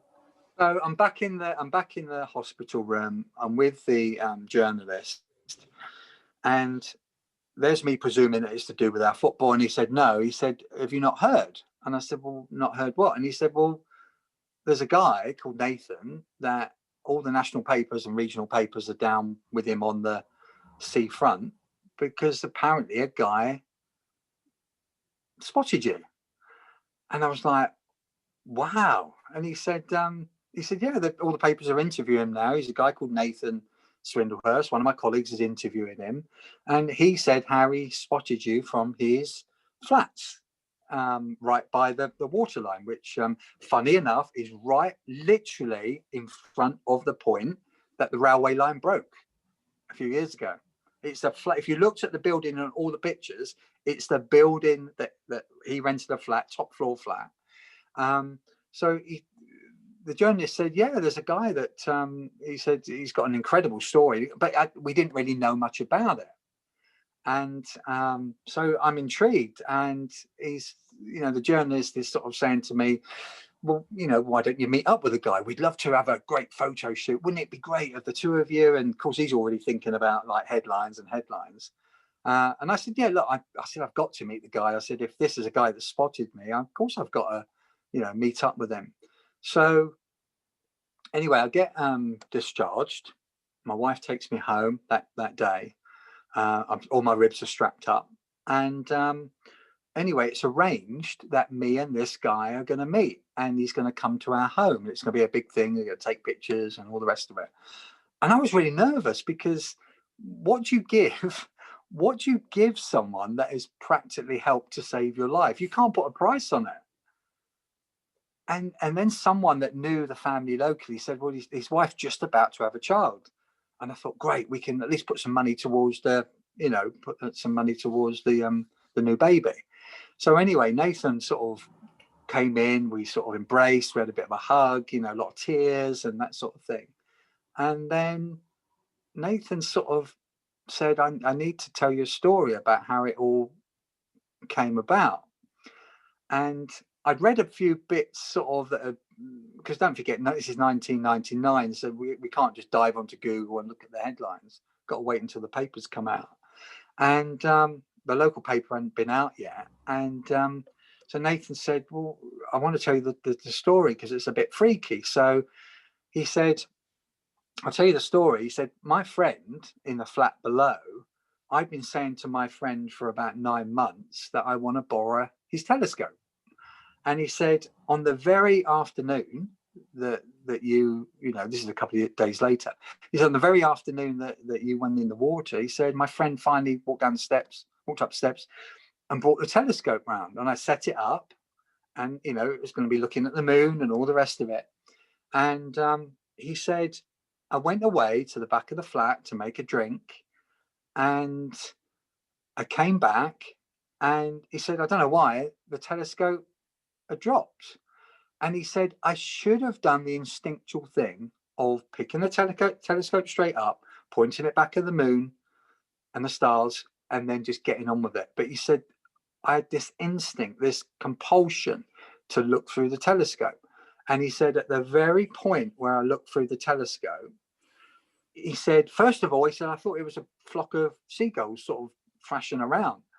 And he said, at the very point that I was looking through, I could see a head bobbing up and down the water. And he panicked because he thought, what should I do? So I think a friend of his had rung the 999, but he realized that this guy's suffering.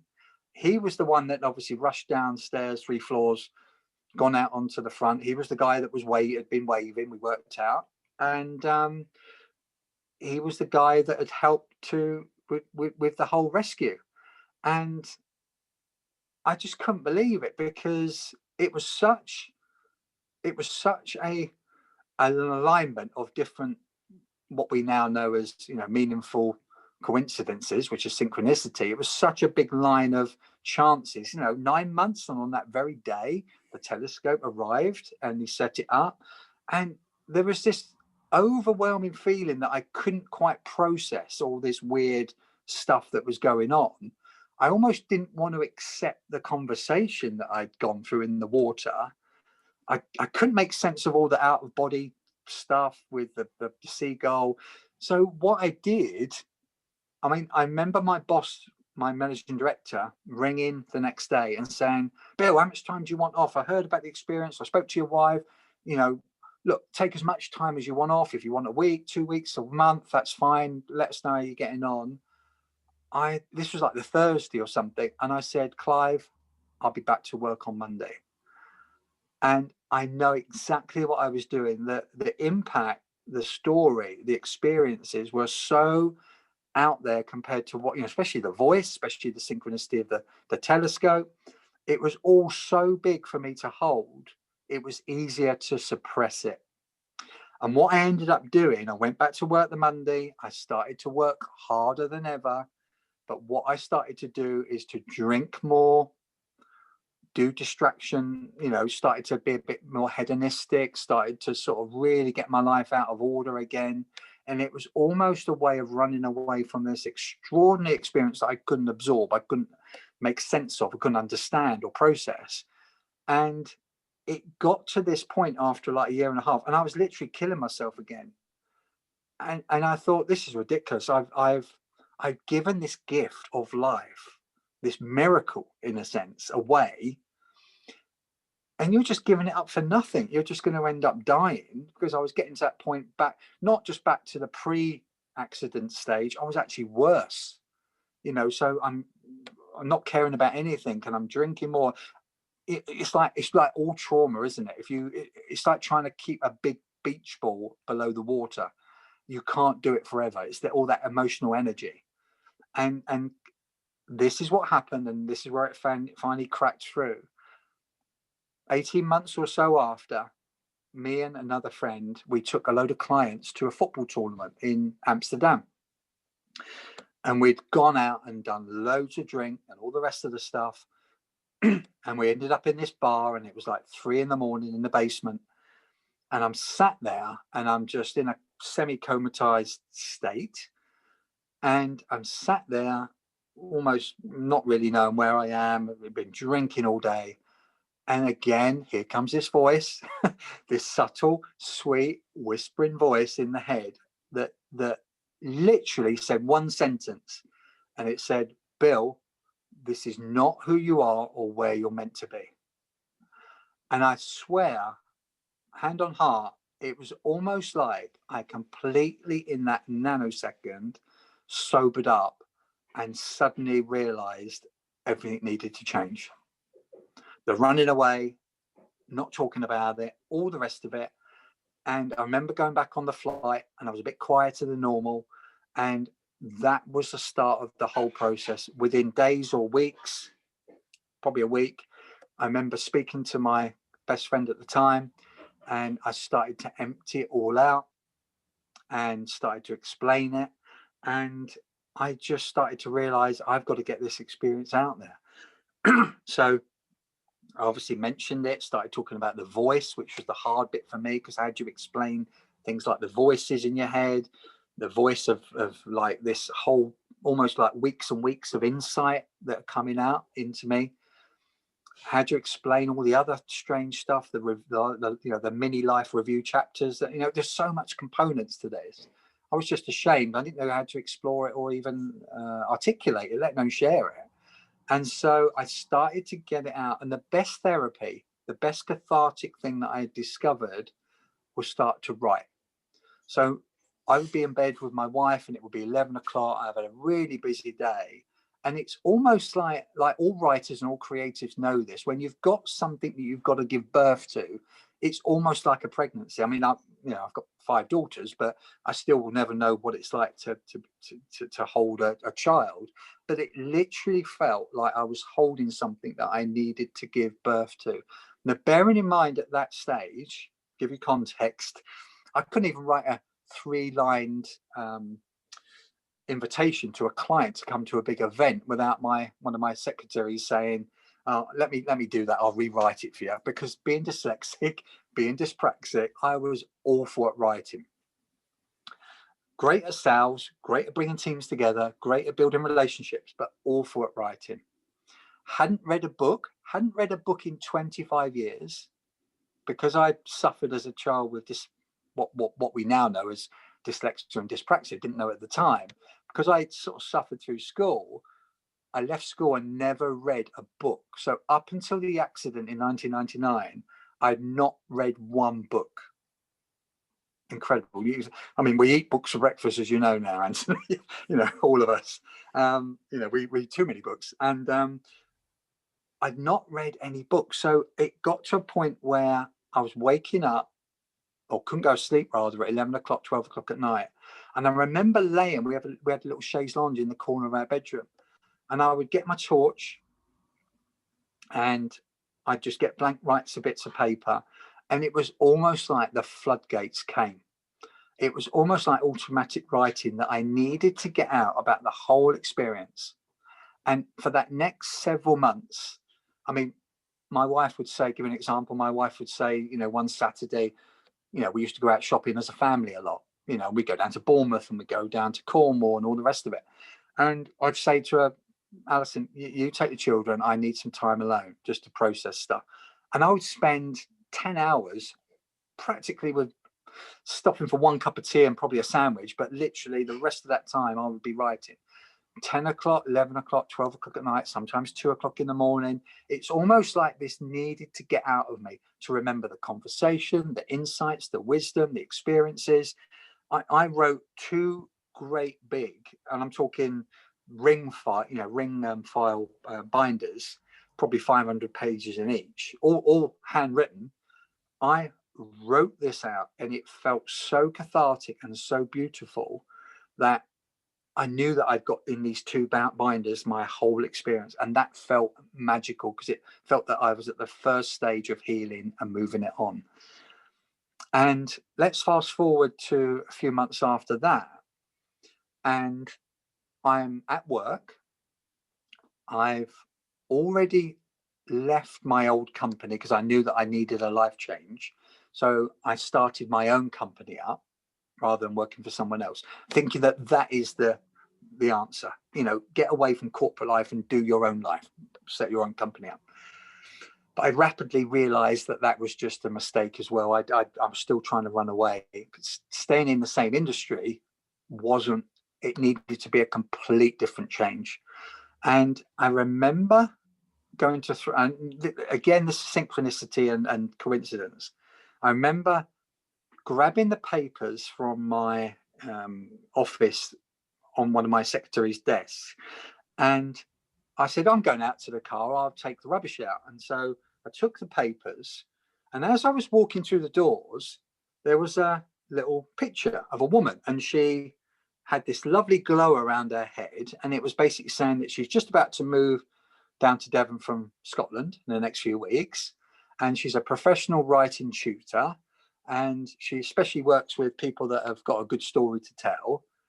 And I put the papers down, took this paper, which just happened to be open at the right page with her photo on.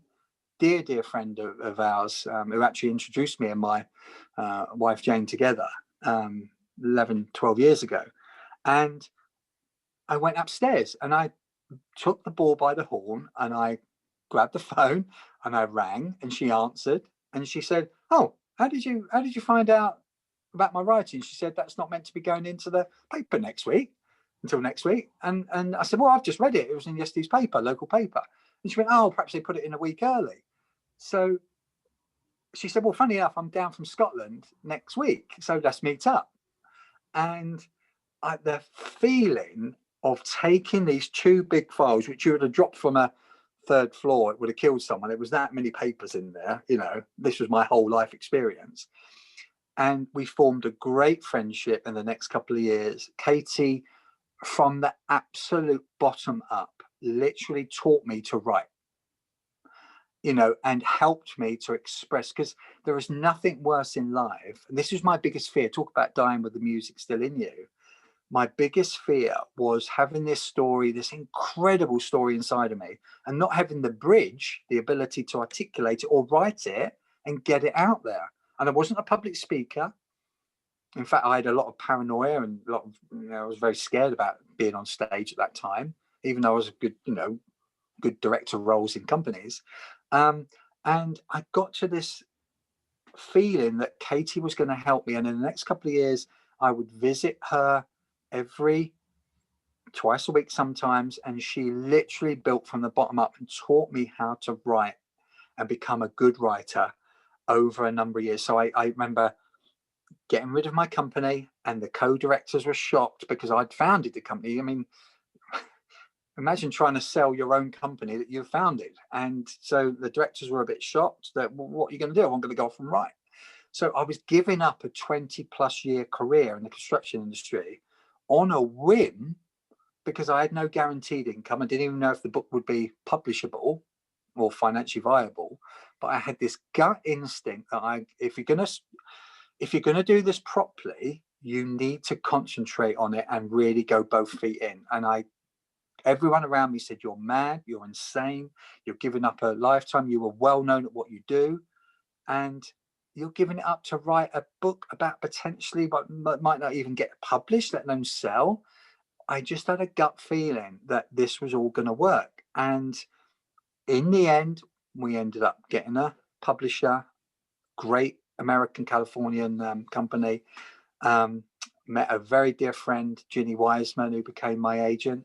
And we went to LA, we done a book deal, and at the LA Staples Center, got the book out there, started to do the talks, and that was the start of the new life.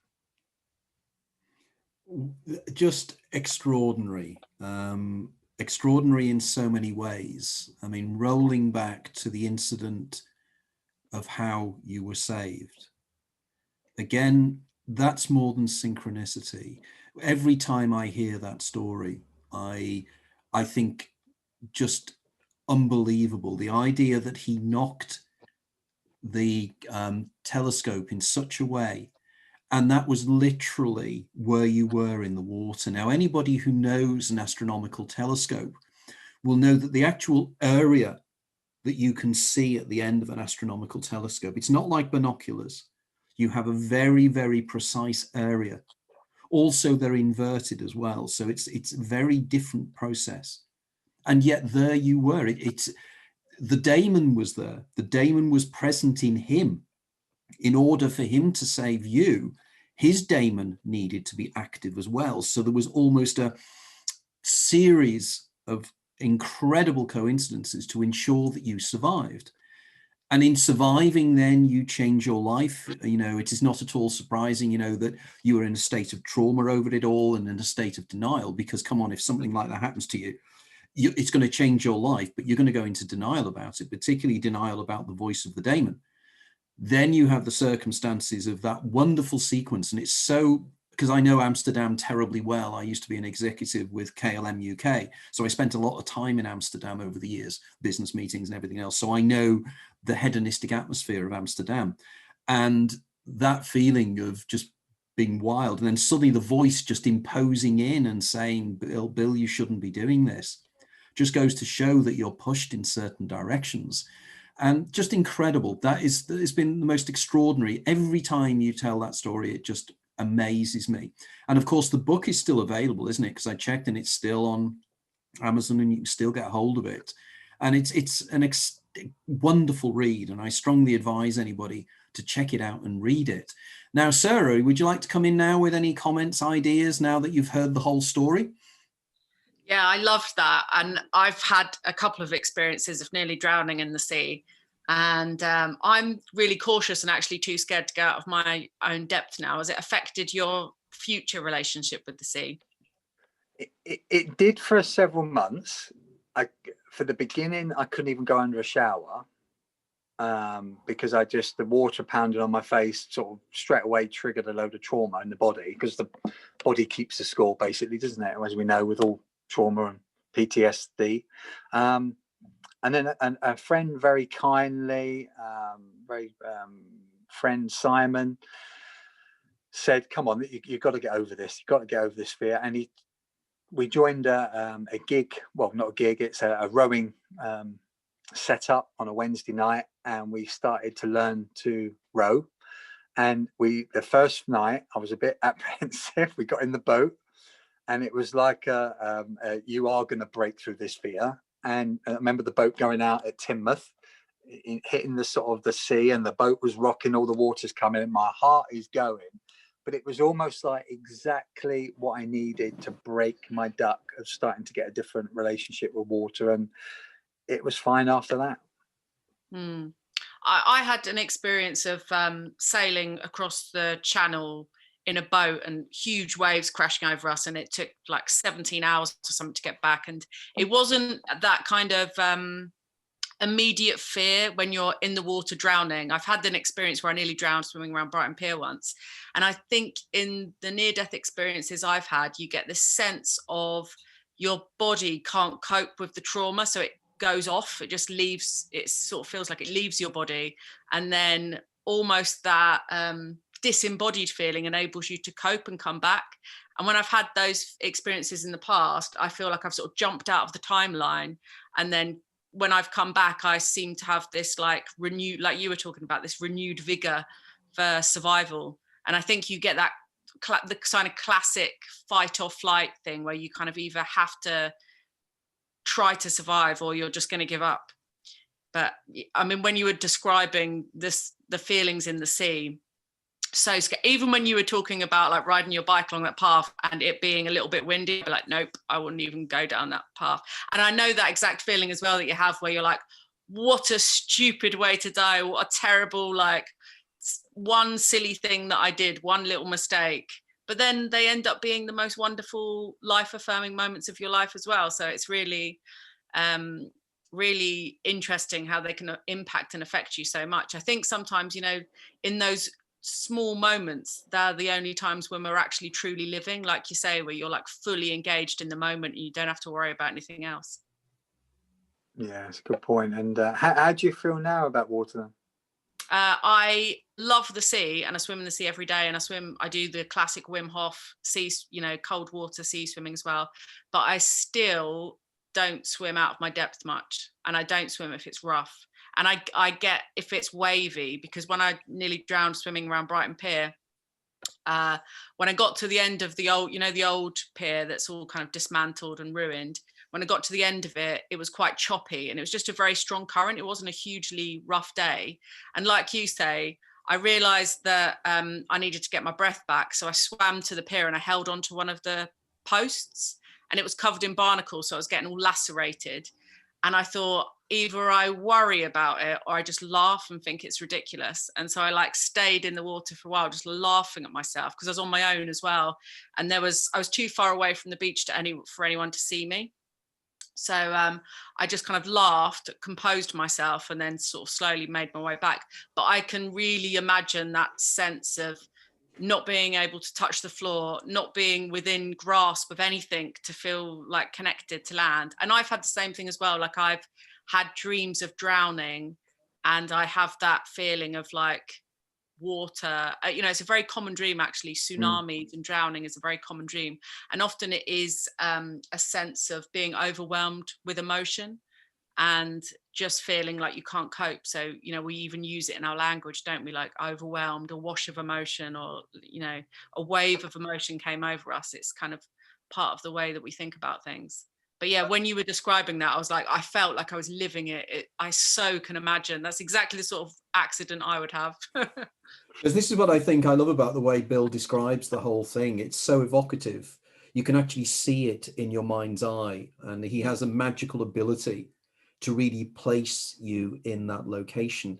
Now, did I recall that, Bill, that at one stage you were in the mind of the woman that hit you in the car? Have I dreamt that, or was that one? No, great. That's one of the things I forgot. I thought so. This is good. This is good, guys.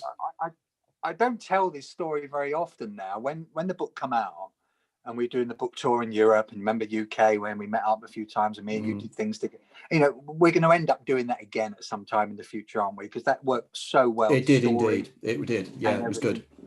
you know, and then I've done North America, you know, the US. And when I was doing the book tour and doing the talk a lot, Sarah, the better I would tell the story is more live and get back in the presence again. So it's almost like a form of self-harm. So I remember having quite a lot of anxiety and trauma in the months that I was doing the book tours, because I had to relive the experience. And if you do it properly, you get back in the water. And I rapidly started to realize I can't do this too often. So, you know, this is probably the first time I've told this story for probably a year or two. And so when I get right back into it, Anthony, come back to the point, it's funny how you remember and forget little things, but I was trying to sort of just remember as best I could. But the bit you're mentioning is when I got knocked down. So I'm reliving this 11-year-old being knocked down in London by the railway bridge. And I had two scenes play out. So one was the slow motion of me reliving as a child, but then I relived the whole thing again through a different perspective, only this time I was the woman driving the car who knocked me over. And I didn't really understand it at the time in the water when I'm reliving this, because the first thing I sort of see after the first scene, me, child, 11, getting knocked over again, was I'm looking at my hands and I'm on the steering wheel. Bear in mind I'm 11, I don't drive. I'm looking at my hands and I've got nail varnish on my hands. I'm thinking, this is something I don't do anymore at weekends, but I've got nail varnish on. And I just remember in slow motion looking at my own face as I'm driving towards me, and I actually feel the woman's fear and pain and emotion, anxiety. And I literally watch myself get knocked over by this woman, looking at it from her consciousness. And I remember hitting myself, crashing into the side, into the bushes, and my legs were shaking. I remember getting out of the car, stumbling, fell to the ground, all my tights are ripped and the rest of it. And all that came overwhelmed me was the feeling that I've killed this boy. And the feeling, obviously I'm feeling this rerun in the water, the feeling of having killed someone, it was just overwhelming in this woman's body. And yeah, thank you for reminding me that was quite painful. Yeah, it was extraordinary, because again we have the idea of, you know, the famous Bill Hicks quote of one single consciousness experiencing itself subjectively. So in great times of trauma, we seem to slip into the overmind. We seem to go into the collective unconscious, whatever we want to call it, under these circumstances. And I'm particularly, one of the people in the chat room, Sarah Jane, has put in something I think that you would find quite interesting, where she said, I nearly drowned at 18. I was caught in a rip on a remote beach and had a voice tell me not to cry as it'll cause panic. And I saw my life flash before my eyes, and like a switch went off, and I knew exactly how to swim out of the rip. And then when I had my brain hemorrhage last year, I was told again to call the ambulance myself when paramedics got to me. I said I didn't let me die here in the lounge before I lost consciousness. And then she had an out-of-body experience and saw herself traveling to the hospital. So again, we have parallels here. Now, on top of this, one of the hopeful future guests on this show, and this is where the resonation takes place here, hopefully will be a friend of mine called Pierre Rubesa, who's a Croatian guy who's had 1 or 2 or 3, I think, near-death experiences. And rather similar to yourself, when he had, he electrocuted himself when he was on stage. He was a rock musician, and he had an entity come into him. And this entity has stayed with him all his life. So whereas yours dips in and out, this has become a central part of his life. And we know from Myron Dial, a previous guest on this show, Myron's Daemon manifested in his life when he was 3 or 4 years of age, called Charon, and has stayed with him. So clearly we have a great deal of parallels here. And you know the way people turn around and say, you know, you've got to be scientific here, you've got to do experimentation. Well, my argument is always, hold on a minute. These experiences are consistent. These experiences happen across all cultures and all environments, and people tell a very similar story. So therefore, if it's reasonable enough to stand up in a court of law why isn't it reasonable enough for science to say, well, look, there clearly is a phenomenon here. We can't just pretend you're making this up. Self-evidently, you are not making it up, and definitely not making up the chance, the amazing chance that you were saved. These are things that are profoundly important. And I'd like to finally move on now to the work you've been doing since, because I know that your life has changed dramatically and you're a different guy now, aren't you, in terms of the work you've been doing since we met, and indeed since we were last in contact. I mean, without going too much into detail in that early stages, I got some very dear friends in Plymouth called Alan and Grace, and they very kindly invited me and my wife Jane to lunch, evening meal over Easter, many 8-9 years ago. And Alan said that he was starting a coaching course down in Plymouth with the Plymouth University and the Institute of Leadership and Management, which him and a guy called Steve Scott had put together. And me and Jane were sort of pondering, and we joined this sort of, what was going to be a year program. And it was life-changing for me, because it's a bit like when you hit the sweet spot in life, when you hit your passion, your purpose, your why, it's almost like everything aligns and like ding, ding, ding, a light bulb goes off.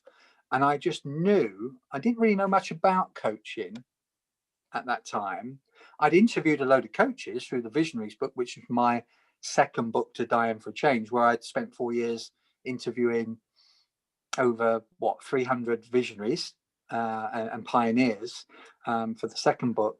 And we did this course and I started coaching. Now, coaching sort of in Britain 8-9 years ago when we started the business was still really a bit loose. It wasn't, we couldn't get enough work full time. And it was that, for about 3 or 4 years, it was a real, have I wasted all my time, and where was my purpose? Because I knew I'd survived for a reason. And then literally about 4 years ago, my brother had very kindly give us a big contract to literally go through the whole of his management team and coach them. And that was the springboard. And he had loads of friends that were either politicians or sort of designers or people in TV world. And so I took them on. Fast forward now several years, and we now run a successful coaching practice where we're coaching people all over the world. And a lot of the TV influencers and public figures that you'd see on television every day, they're some of our clients. We do sports elite, we do corporate heads, we do entrepreneurs. We feel blessed that we are all of these high performers that we coach, as well as startup mums at home, which has been another big passion of me and Jane's, because it's great to give back. But what's strange, coming back to the Daemon and the voice, I decided several years ago, funny enough, to take all of my business online. And we started off, up until a few years ago, we'd never even heard of Zoom, had we? It was all Skype. We forget Zoom has come out of nowhere. So I used to have a lot of coaching interactions through Skype. And I started to realize that I'd prefer to coach people by the phone rather than Skype. So I couldn't see people. And a bit like Stevie Wonder, I mentioned earlier, Stevie Wonder said, take some of the senses away and you heighten up your other senses. So what I very quickly realized, I was tuning my hearing capacity to pick up the most subtle sounds. I call it deep listening. We coach people on it now. It's called deep listening, where we live in a world of so much quicker, faster, more, where it's frantic, that we don't know how nowadays to listen to people. And I mean properly listen, not listening to respond, but listening to understand. And it's very different. So through coaching people, we've got up to, I do about 80 clients a month roughly. Every single one of them is on the phone, not on Skype or Zoom. And what I've learned to do is to tune into the absolute subtle nuances of the tone, the gaps, everything. I've really super tuned my hearing, that I can hear things that people aren't telling you, because so much of what people share or don't want to share about their lives at the beginning of coaching sessions, when you start a program, is what's in the silence, what they don't say. It's a bit like most of life, isn't it? The gaps, the words give you the they give you the message, but it's the gaps that give you the real meaning. And so I've really learned to super tune my consciousness to their voice. Now, coming back to the Daemon, is that I have this notion, it might be outlandish, it might be strange, but I am not only tuning into their voice, I'm tuning into something, we coach some of the most amazing people out there. And we've had these conversations with them. They will never put it in the press. You won't see it in the Telegraph, the Times, or the Daily Mail. But we have all these incredible conversations with people on how creativity comes through to them through prompts, through, some of them believe in angels or guardian angels. Some of them believe in a higher presence. And it's something I want to explore in future years, because this whole thing about how we tap into creativity, I know that when I'm tuned in to a client who are really reticent for you to build trust with them at the beginning, because they're very, they've been scolded in all of the daily papers, they've been in all the social media, they're very sort of reticent at the beginning to tell you their story and be true and authentic and transparent. So they're very edgy. So I've got this notion now that as long as I am completely open, I don't have any manipulation planned, I'm not trying to control anyone, I'm pure open heart. And I will say this just before I start a coaching conversation. I will say to my guide, you help me to connect to the person in the most authentic, genuine way, and I will be totally honest to help that person with no ulterior motive, no control or nothing, just other than wanting to support and help them through their crisis, their self-sabotaging, their problems, which is why they come to coaching. They want to advance their life and go past an obstacle. And the last 2 or 3 years, it works like clockwork. There's almost, I can't tell you, Anthony and Sarah, how many times, I'm talking hundreds of times, where clients say to us, or say to me in a particular, I honestly don't know how you do it. You have literally read my mind. And I know on some level of telepathy, call it whatever you want, cognitive sort of connection, I really do believe that I'm tuning into them, and whatever, if they have a daemon, if you believe in it, or a guardian angel or connection, somehow there's this connection going from, the way I see it, if I was to draw it, is almost like a goalpost. So there's me, one goalpost, the client, the other goalpost, and then our connection goes up to our guides and connects across to each other, almost like a gatekeeper. And the gatekeepers will be, you're going to have to get through us first, because that's our protection. And once you build the trust, because relationships are all about trust, I can't tell you how much good work we've got. Some clients that we've taken from absolute down on the floor, where the media or someone have completely knocked them to pieces, and we've helped to build them up again through trust and love and support, and they're now thriving again, and they're on all the TV shows, and they're doing all the magic stuff again. And I truly believe that my guide is connecting on some level that we don't quite know yet, quantum, loads of different dimensions we don't even know. We don't know a fraction of what's going on at the moment. But what is strange, I did a report a few weeks ago, which was for the generic, all the clients we have around the world. I've done a generic report on 5 pages of what people struggled with and how they had major breakthroughs last year, and looking ahead at what I call the superpowers, the quantum powers of where we're going. And what I've done, I'm looking back, and this is extraordinary. This blew me away. 50% of my client base in 2020, which is what I term the shitstorm, in 2020, half of my clients have had their best ever growth, personal growth and transformation. 50%. Not a good year, not a great year, their best every year, which I find phenomenal in what is probably, for a lot of people, humanity's worst ever year, pandemic. Now, looking ahead, which I'll gladly share with you guys, and if anyone else wants it, I'd happily share it. There's no names involved, so it's very generic, so everyone's happy to share it. But what I looked at for 5 pages of where we're going the next few years, and attributes and call them superpowers that we're looking at coaching people on, it's all around heightening sensitivity, empathy, compassion, intuition, gut instinct, imagination, creativity.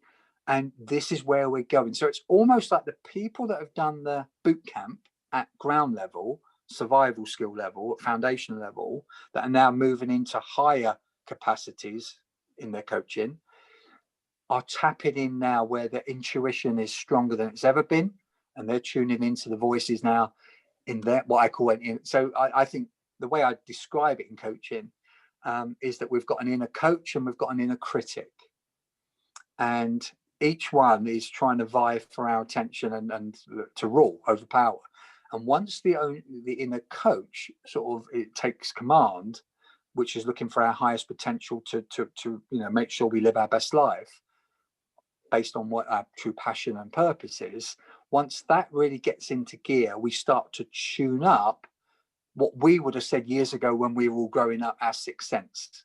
Except it's not sixth sense as in one sense, it's loads of senses, what I call our inner senses, because our five senses bring the outside world into us, but our inner senses, and they are innocent because they are devoid of any outside influence, they're pure. This is where creativity comes from, and songwriting and everything else. The inner senses are pure, and if we tune into them through the voices that bring this intuition to us, comes from within, and it is magical. And I've got people now, they are more intuitive, more imaginative, more creative, more insightful than they've ever been before, and they are tuning these attributes up, and we love it. I mean, the work that I'm doing, in life, when you're in your lane, in your zone, like you guys as well, when you're meant to be where you are, doing the work to help others. And I'll give you an example. There's nothing better than last week speaking to 1,600 live lawyers around the country, all helping them with well-being. I've got one Wednesday where we're talking to 1,000 APCH travel agencies to help them with their well-being and mental health and all the rest of it. And I honestly think I don't work anymore, because every day feels that I'm doing what I'm meant to do. And I keep every few days looking back at that near-death experience that says, wow, that's where it all started.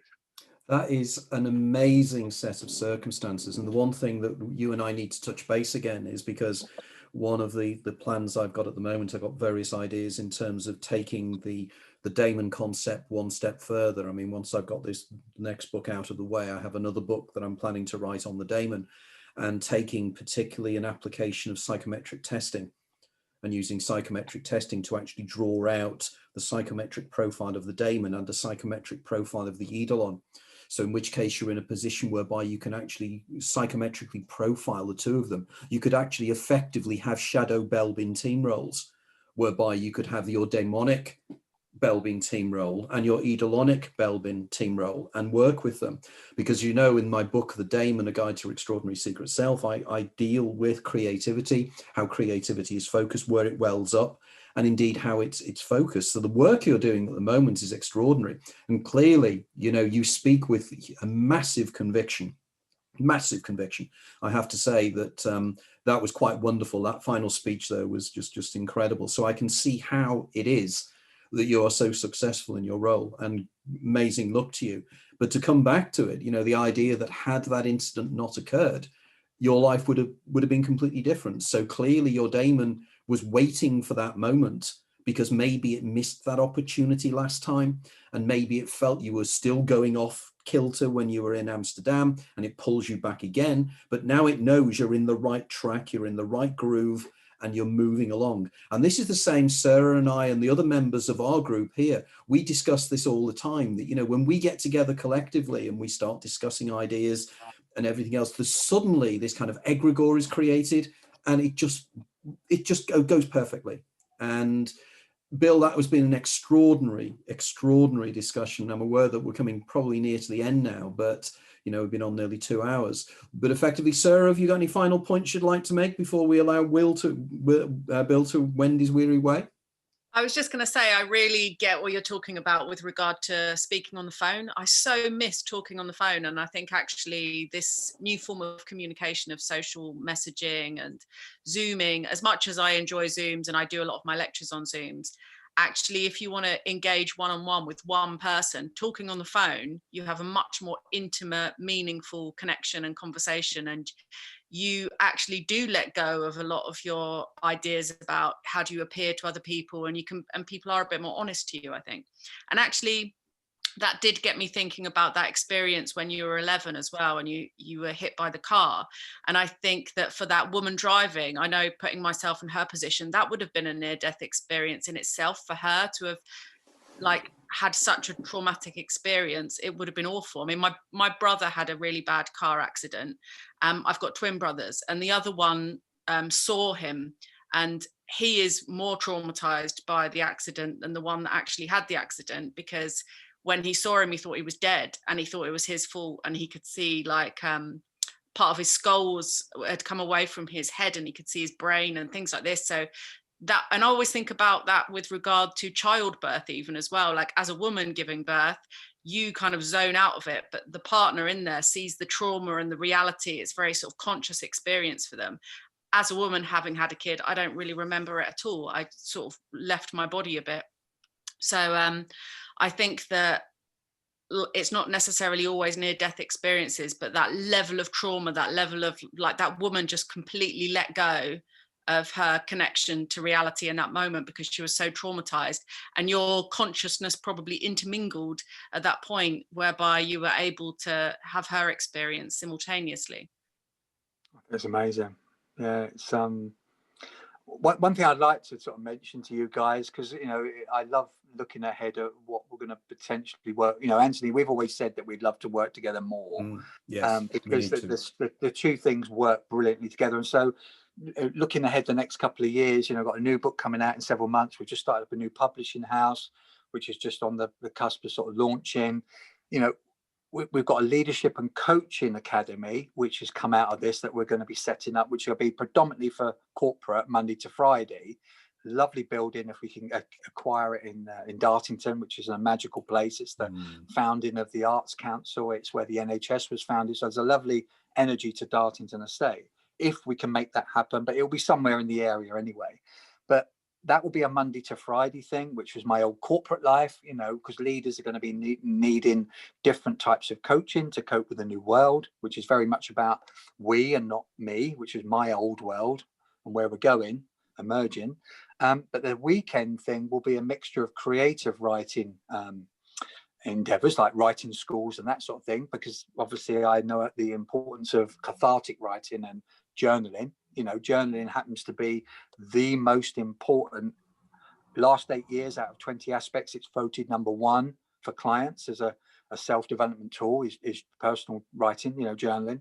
So we want to start up a journaling institute for that. But the other part which would interest you guys is that, because of where I've come from and what I didn't believe before, but now do through my experiences, we want to set up a modern day mystery school for weekends where we can get everyone together, with all these different concepts, ideas and imagination and insights. And, as well as having a group of people, which I'm starting to bring together, calling the elders, where we can bring this ancient wisdom from people that are in the 60s, 70s, 80s, that are bringing wisdom that has been forgotten in the main. We're going to bring that together on the edge of a mystery school where we can start to explore all of these things that you guys and me and others like us are passionate about, that hasn't been given the credence, the authority, the respect, because we're talking of ancient mystery school stuff that was around for thousands of years, that modern science has either sidestepped or just conveniently brushed apart. And I think having that mystery school sort of element, it will inform the corporate, because I think, like me, I've lived in both worlds. I had feet in both corporate and mystical and spiritual. And I think that's where we're going to try and bridge the future, isn't it? So I'm very excited about that in the future. That sounds absolutely wonderful. I'm definitely buying into that and I'm sure that the rest of our little group, it's getting bigger and bigger all the time. I called it a little group, but there's actually thousands involved now. That, yes, very much interested. Right, Bill, very, very quickly, if there's anybody that needs to contact you or is being really stimulated by the wonderful things you've shared with us, can you just share your website with us? Because this will be going up onto my YouTube channel almost immediately. So. Right, so the best way to contact me is probably Instagram, which is will.murtha, and that's Murtha. If you want to email me, it's wmurtha, the number 2, digit 2, @gmail.com. If you want a report, which I'm happy to share about, all of our clients across the world and what they've went through last year and what they're likely to be going through the next few years, just drop me a line. I'd happily share that with anyone. I'd also share with you, the Visionaries book, which is phenomenal in that I took 4 years to interview 300 people. Including me. Including you, yeah. And if anyone wants a free copy of that, a PDF copy, I'm more than happy to share that with you if you drop me a line. Wonderful. Okay, well, thank you very much. And thanks again for everybody listening in.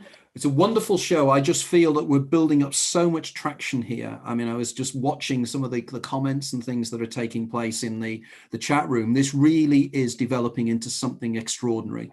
Week on week, there are more people being involved. It is really, really building up. And again, as always, I have to thank Sarah in the background for being part of all this as well. And I think in many ways, this is a great credit in many ways to, sadly, Dia Nunez, who we lost over the summer, tragically. But in many ways, this is very much for her as well. So thanks again, and we'll be in contact soon. And this will be up probably first thing tomorrow morning. But thanks again, Bill, as always, wonderful to speak to you. We must actually catch up again as soon as the lockdown ends. That'll be really wonderful. Sarah, thank you very much. And good luck to everybody. And we'll see you again next week. Bye-bye. Thank you very much. Bye, everyone. Bye. Bye.